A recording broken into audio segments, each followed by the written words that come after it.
Hello everyone, good morning. आप सभी का स्वागत है my YouTube channel Indian medical centre में। आज के वीडियो में बताने जा रहे हैं the most antibiotic injection tigecycline injection का यूजेज, डोज और साइड इफेक्ट को, और कौन से मरीज को देना है टीगेसाइक्लिन इंजेक्शन देना है और कौन से मरीज को नहीं देना है, इस सभी चीज बताने वाले हैं। ठीक है, चलिए स्टार्ट कर लेते हैं। सबसे पहले हम इसे डिफिनेशन के माध्यम से जानेंगे कि टीगेसाइक्लिन इंजेक्शन क्या होता है। ठीक है, डिफिनेशन हर एक मेडिकल स्टूडेंट को जानना जरूरी होता है। ठीक है, इसका पहला पॉइंट में लिखा हुआ है क्या, टीगेसाइक्लिन एक ब्रॉड स्पेक्ट्रम की एंटीबायोटिक है जो कि बोल सकते हैं गिलसेल्साइक्लिन वर्ग की दवा होती है। अब समझ लें कि गिलसेल्साइक्लिन क्या होता है। एक ऐसा वर्ग होता है, इसके अंडर में एंटीबायोटिक दवाई आते हैं, इसके अंडर में एंटीबायोटिक इंजेक्शन होती है। ठीक है, ये सिंपल से बात है। इसमें और लिखा है कि ब्रॉड स्पेक्ट्रम क्या होता है। ब्रॉड स्पेक्ट्रम बोल सकते हैं एक ऐसा एंटीबायोटिक दवा का नाम है, इसके अंडर में यानी बोल सकते हैं ब्रॉड स्पेक्ट्रम के अंडर में बहुत से कि बोल सकते हैं वर्ड की दवाइयाँ आती है, बहुत से मेडिसिन आते हैं, इंजेक्शन आते हैं। जैसे कि बात करो, एक तो बोल सकते हैं कि टीगेसाइक्लिन इंजेक्शन है, और बात करता हूँ एमोक्सिलिन, पिप्रासिलिन, सिप्रोफ्लोक्सासिन जैसे क्या हो जाते हैं एंटीबायोटिक दवाइयाँ आती है जो कि क्या हो जाती है ब्रॉड स्पेक्ट्रम की एंटीबायोटिक दवा होती है। ठीक है, ये पहला पॉइंट समझ गया। दूसरा पॉइंट में लिखा है कि इस इंजेक्शन के रूप में दिया जाता है, यानी बोल सकते हैं टीगेसाइक्लिन जो है जो कि इंजेक्शन के रूप में दिया जाता है। इंजेक्शन का मतलब हो जाता है आईवी के रूप में दिया जाता है, और बोल सकते हैं कि गंभीर बैक्टीरिया में प्रयोग किया जाता है, यानी बोल सकते हैं कि खतरनाक कंडीशन के रूप में क्या हो जाता है बैक्टीरियल इन्फेक्शन रहेगा, तब प्रयोग करना है इस इंजेक्शन का। ठीक है, ये दो पॉइंट्स को आप लोग याद रख सकते हैं जो कि डेफिनेशन के तौर पे। अब कहाँ कहाँ यूज करना है, कौन कौन से बॉडी के पार्ट में यूज करना है, हम सब चीज बता रहे हैं। ठीक है, यहाँ तक क्लियर है। इसका यूज की बात करें, इसका यूज में लिखा पहला पॉइंट में लिखा है क्या, जटिल त्वचा और बोल सकते हैं मुलायम उत्तक। जटिल त्वचा और मुलायम उत्तक में प्रयोग किया जाता है। अब जटिल उत्तक क्या हो जाता है, जटिल त्वचा क्या हो जाती है, यानी बोल सकते हैं आपकी त्वचा पर जो आपका जो होते त्वचा टिश्यू पाया जाता है उस पर क्या हो जाता है कि इन्फेक्टेड हो जाते हैं, इन्फेक्शन हो जाता है, वो भी क्या हो जाता है सीवियर कंडीशन, बहुत ही खतरनाक, तब हम इस इंजेक्शन का यूज कर सकते हैं टीगेसाइक्लिन इंजेक्शन का। ठीक है, ये पहला पॉइंट है। पहला पॉइंट में और लिखा हुआ है क्या, मुलायम उत्तक, यानी बोल सकते हैं सॉफ्ट टिश्यू का इन्फेक्शन। अब सॉफ्ट टिश्यू इन्फेक्शन क्या होता है, यानी कि बोल सकते हैं जो आपके त्वचा पर पाया जाता है टिश्यू, उत्तक पाया जाता है, और त्वचा के अंदर जो आपका स्किन होता है, स्किन के अंदर में जो इन्फेक्टेड होता है, इन्फेक्शन होने की वजह से क्या हो जाएगा ऊपर में अंदर में इन्फेक्शन होगा, और धीरे धीरे क्या हो जाएगा इन्फेक्शन बढ़ते हुए जाएगा, स्वेलिंग होते जाएगा, होते होते क्या होगा ऊपर ऊपर क्या हो जाएगा रेडनेस की तरह देने लगेगा, और स्वेलिंग हो जाएगा, ऊपर फूल जाएगा और लाल लाल से दिखाई देगा। और कभी कभी क्या सीवियर कंडीशन में होगा तो पस ममाज जिससे क्या हो जाती है कि प्रॉब्लम में आ जाती है, तो वो सभी चीज को ठीक करने के रूप में इस्तेमाल किया जाता है, यानी बोल सकते हैं सॉफ्ट टिश्यू इन्फेक्शन को ठीक करने के रूप में दिया जा सकता है।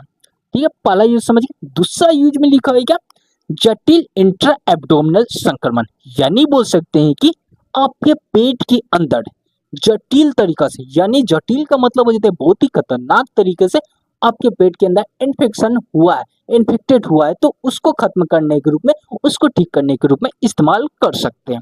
ठीक है, दो पॉइंट समझ गए। तीसरा पॉइंट में लिखा है कि निमोनिया, निमोनिया में विशेष करके उपयोग किया जाता है। बोल सकते हैं टीगेसाइक्लिन इंजेक्शन का निमोनिया में इस्तेमाल किया जाता है। कैसे किया जाता है इसे बताते हैं।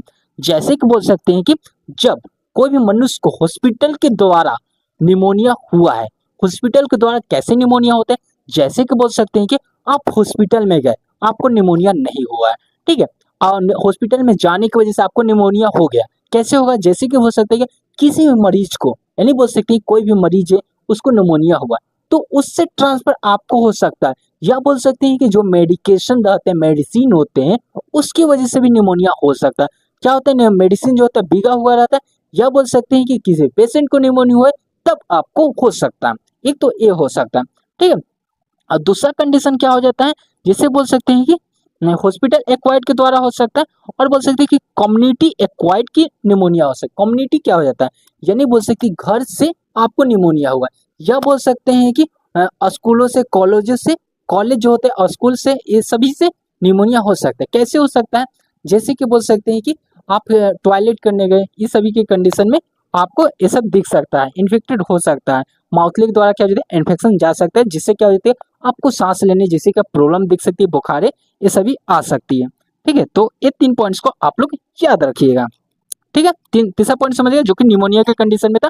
चौथा पॉइंट में लिखा हुआ है क्या, बोल सकते हैं एंटीबायोटिक रेजिस्टेंस। एंटीबायोटिक रेजिस्टेंस के रूप में इस्तेमाल किए जाने वाला यह इंजेक्शन होता है, जो कि बोल सकते हैं टीके साइकिल इंजेक्शन होता है। एंटीबायोटिक के रूप में कैसे इस्तेमाल करेंगे, जैसे कि बोल सकते हैं कि एमआरएसए क्या हो जाता है, बोल सकते हैं इसका फुल फॉर्म की बात करें तो बोल सकते हैं मेथिसिलिन रेजिस्टेंस स्ट्रेप्टोकोकस एरियस।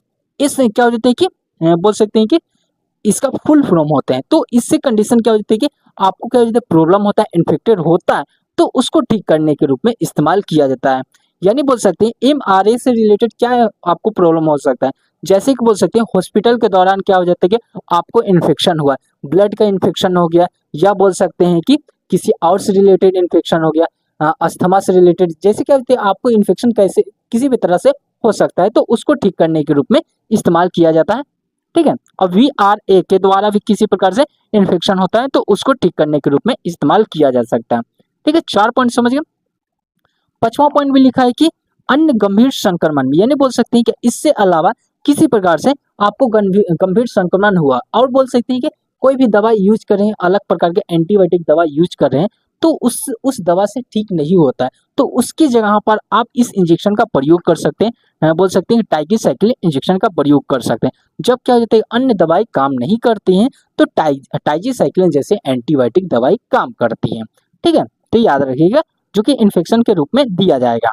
ठीक है, कैसे देना है हम सब चीज आगे बता रहे हैं। ठीक है, समझ गया। 5 पॉइंट्स हैं, पांचों पॉइंट्स को आप लोग याद रखिएगा। अब बढ़ते हैं इसकी डोज की ओर, कितना कितना डोज लेना है इसे जानते हैं। ठीक है,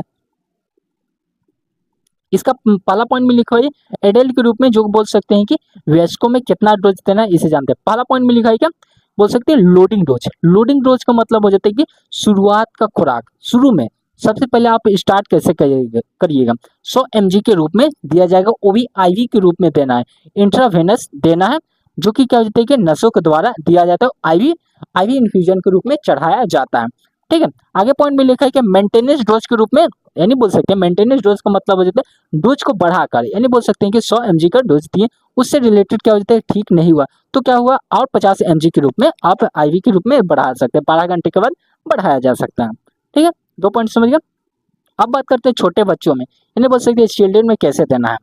इस इंजेक्शन को टीकेसाइक्लिन इंजेक्शन को 8 साल से जो उम्र का अधिक उम्र के बच्चे होते हैं, 8 साल से एबव, यानी बोल सकते 8 साल से जो अधिक लेंगे उसे इस इंजेक्शन का प्रयोग करना है। 8 साल से कम वर्ष के प्रयोग नहीं करना है। क्यों नहीं करना है, क्योंकि बोल सकते हैं 8 साल से कम वर्ष के बच्चे को प्रयोग करिएगा तो उसके दांतों में क्या हो जाता है कि बोल सकते हैं रंग बदल सकते हैं, जो उसके मस्कुड़े जिससे रहेंगे खराब होने लगे, दांत खराब हो सकते हैं। ठीक है, ठीक है, इतना बात याद रखिएगा, 8 साल से ऊपर का प्रयोग करना है। ठीक है, आगे पॉइंट में लिखा है इसे लोडिंग डोज में 1.2 mg के रूप में प्रति केजी के हिसाब से दिया जा सकता है, यानी बोल सकते हैं कि वजन के हिसाब से जितना 8 साल के उम्र के जो बच्चे रहेंगे उसके वजन को नापिए, फिर उसके वजन के हिसाब से 1.2 mg प्रति केजी के हिसाब से दिया जा सकता है। ठीक है, मेंटेनेंस डोज के रूप में, यानी बोल सकते हैं कि डोज को बढ़ाने के रूप में 0.6 mg के रूप में आप बढ़ा सकते हैं, दोबारा से डोज को प्रयोग कर सकते हैं, जो कि क्या हो जाता है 12 घंटे के बाद दिया जा सकता है। ठीक है, समझ गया। अब हम लोग जान लेते हैं एडमिनिस्ट्रेशन का मतलब। एडमिनिस्ट्रेशन मतलब हो जाते हैं कि देने का तरीका, इसे बोल सकते हैं कि इसे कैसे दें इसे जानते हैं। ठीक है, इसे पहला पॉइंट में लिखा है क्या, तीसरा पॉइंट में पहला है क्या, केवल इसे IV इन्फ्यूजन के रूप में दिया जाता है। IV इन्फ्यूजन क्या हो जाता है, यानी बोल सकते हैं जो बोतलें आते हैं IV इन्फ्यूजन आते हैं। IV इन्फ्यूजन का मतलब हो जाता है जो बोतल आता है, बोतल का मतलब बोल सकते हैं क्या NS DNS RL, जैसे क्या पानी का बोतल आता है, तो उसमें मिलाकर ही देना है। ठीक है, इसे डायरेक्टली इंजेक्शन के तौर पे नहीं देना, याद रखिएगा, ये बात को जरूर याद रखना है। ठीक है, डायरेक्टली नसों में नहीं तो लिए दवा और डायरेक्ट नस में डाल दिए, तो ऐसा बिल्कुल नहीं करना है। इसे बोल सकते हैं कि वेनस के रूप में उपयोग करना है, इन्फ्यूजन के रूप में प्रयोग करना है। ठीक है, याद रखिएगा, जो कि पानी के बोतल आते हैं उसके अंडर में मिलाकर दिया जाता है। ठीक है, इतना बात तो याद रखिएगा। आगे पॉइंट में लिखा है कि 30 से 60 मिनट धीरे धीरे चढ़ाया जाता है, यानी बोल सकते हैं इस इंजेक्शन को आप धीरे धीरे करके 1 घंटा से आधा से 1 घंटा के बीच में आप दे सकते हैं। ठीक है, इन्फ्यूजन के रूप में दिया जा सकता है। आईएम बिल्कुल नहीं देना है, इंट्रामस्कुलर के रूप में नहीं देना है, याद रखिएगा। इंट्रामस्कुलर दीजिएगा तो पेशेंट को डेथ भी हो सकता है, इसलिए बिल्कुल नहीं देना है। ठीक है, अब हम लोग जानते हैं कि क्या सावधानी रखना चाहिए, इन्हें बोल सकते हैं कि इंपॉर्टेंस पॉइंट्स को जान लेते हैं। ठीक है, इसका पहला पॉइंट में लिखा है कि गर्भवती या स्तनपान करने वाली महिलाओं को नहीं दिया जाता है, यानी बोल सकते हैं कि जो महिला प्रेगनेंसी के दौरान पे है उस टाइम पर उससे बिल्कुल इस इंजेक्शन का टीगेसाइक्लिन इंजेक्शन का प्रयोग नहीं करना है। ठीक है, याद रखिएगा, नहीं तो माँ को भी खतरा होगा और बच्चे के तो होगा ही खतरा। कहाँ से 8 साल से अधिक उम्र के बच्चे को देना है। ठीक है, याद रखिएगा। आगे पॉइंट में लिखा है क्या, लीवर की समस्या वाले मरीज को बिल्कुल नहीं देना है, यानी कि बोल सकते हैं कि जिसे भी लीवर जैसी क्या होती प्रॉब्लम में दिख रही है उसे बिल्कुल इस इंजेक्शन का प्रयोग नहीं करना है। ठीक है, यहाँ तक आप लोग को क्लियर होगा। अब हम लोग जान लेंगे इसका कुछ साइड इफेक्ट होगा, साइड इफेक्ट को भी जान लेते हैं। ठीक है, साइड इफेक्ट मोस्ट इंपोर्टेंट होता है, इसलिए क्या हो जाता है साइड इफेक्ट को भी जानना जरूरी होते हैं। ठीक है, इसका क्या क्या साइड इफेक्ट दिख सकते हैं, जैसे कि बोल सकते हैं कि मतली आ सकता है, उल्टी आ सकते हैं, नॉसिस एंड वोमिटिंग जैसी प्रॉब्लम में दिख सकते हैं कि टीगेसाइक्लिन इंजेक्शन का क्या हो जाता है कि साइड इफेक्ट के रूप में शो कर सकता है, और शो कर सकता है दस्त जैसी प्रॉब्लम में दिख सकते हैं, डायरिया हो सकते हैं। इस इंजेक्शन के जगह पर क्या होते हैं, जहां आप इन्फ्यूजन के रूप में लगा रहे हैं, नस में जहां प्रयोग करिए वहां पर क्या हो जाते हैं दर्द, सूजन, स्वेलिंग जैसी प्रॉब्लम दिख सकती है। ठीक है, या बोल सकते हैं कि अगले साइड इफेक्ट की बात करें, सिर में दर्द हो सकता है, आपका हेडेक जैसी प्रॉब्लम दिख सकती है। गंभीर मामले में क्या होता है लीवर या बोल सकते हैं कि पेनक्रियाटिस जैसी क्या होती है कि प्रॉब्लम दिख सकते हैं। पेनक्रियास जो होता है उसमें किसी प्रकार से प्रॉब्लम में आ सकती है, जो कि साइड इफेक्ट के रूप में शो करेंगे। ठीक है, ये तो आम साइड इफेक्ट है जो कि क्या होता है कि शो कर सकता है, कभी कभी ऐसे तो साइड इफेक्ट शो नहीं करना चाहिए। ठीक है, लेकिन किया तो कॉम्प्लिकेटेड के हिसाब से डोज को बंद कर देना चाहिए। ठीक है, इस वीडियो में हम लास्ट पॉइंट बताएं, इसका आपको डिटेल में हिंदी प्लस इंग्लिश भाषा में नोट्स चाहिए तो आप मेरे टेलीग्राम चैनल को ज्वाइन करिएगा। किसी प्रकार का डाउट रहता है तो कमेंट बॉक्स में मैसेज छोड़िएगा। ठीक है, जय हिंद, जय भारत।